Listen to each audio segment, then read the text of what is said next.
Menurut riset dari LinkedIn, tahun 2023, 67% anak muda merasa kehilangan arah hidup, meskipun punya pendidikan dan akses teknologi.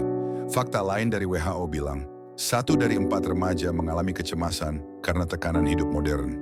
Ironis ya, kita generasi yang paling terhubung, tapi juga paling kebingungan. Pernah nggak sih kamu ngerasa kayak gitu? Hari-harimu sibuk tapi hatimu kosong. Kamu kerja, kuliah, ngonten, produktif. Tapi dalam hati, ada ruang yang sepi. Seolah-olah kamu lagi jalan terus, tapi nggak yakin kemana. Kayak ada yang hilang, tapi kamu pun nggak tahu apa yang sebenarnya kamu cari. Aku juga pernah ngerasain itu.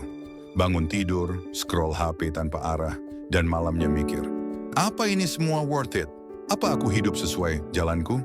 Tapi yang paling menyesakan adalah ketika kamu sadar, kamu bahkan nggak tahu apa arah hidupmu sebenarnya. Dan makin kamu lihat hidup orang lain, makin kecil kamu merasa. Padahal bisa jadi mereka juga bingung, cuma beda caranya menyembunyikan. Aku mulai sadar ini bukan cuma tentang malas atau kurang semangat. Ini lebih dalam, ini tentang kehilangan makna. Dan waktu aku baca buku Man's Search for Meaning, Viktor Frankl bilang, yang manusia cari bukanlah kenyamanan, tapi makna. Dia selamat dari camp Nazi, bukan karena tubuhnya kuat, tapi karena pikirannya punya tujuan. Lalu aku lanjut baca buku Start with Why dari Simon Sinek. Dia bilang, orang bisa lelah, bisa gagal, tapi kalau mereka tahu kenapa mereka mulai, mereka tetap bisa bertahan. Kita tahu apa yang kita lakukan, kerja, belajar, bangun bisnis. Tapi kita sering lupa kenapa kita melakukannya. Dan disitulah kita kehilangan arah. Tapi arah hidup itu nggak datang dari satu momen pencerahan besar. Arah itu dibangun, bukan ditemukan. Dan prosesnya dimulai dari hal-hal kecil. Aku mulai dari hal paling sederhana. Bikin mikro goal harian, bukan target besar. Cuman hal kecil yang bisa aku menangkan hari itu.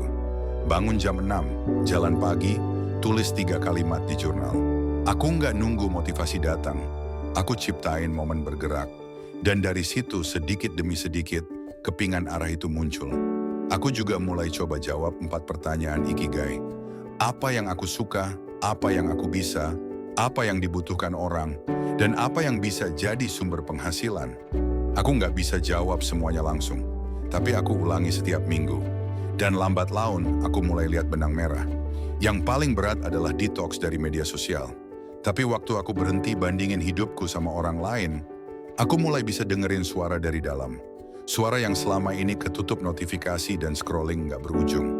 Dan yang paling ngebantu, setiap minggu aku nulis refleksi, bukan to-do list. Bukan apa yang harus aku selesaikan, tapi momen apa yang bikin aku merasa hidup minggu ini. Kadang jawabannya sederhana, pas aku bantu teman, pas aku ngobrol dari hati, pas aku diam dan jujur sama diri sendiri. Itu semua nggak ngasih arah yang langsung jelas. Tapi perlahan, aku mulai ngerti. Ternyata, yang selama ini aku cari bukan tujuan besar, tapi perasaan bahwa langkah-langkah kecilku berarti.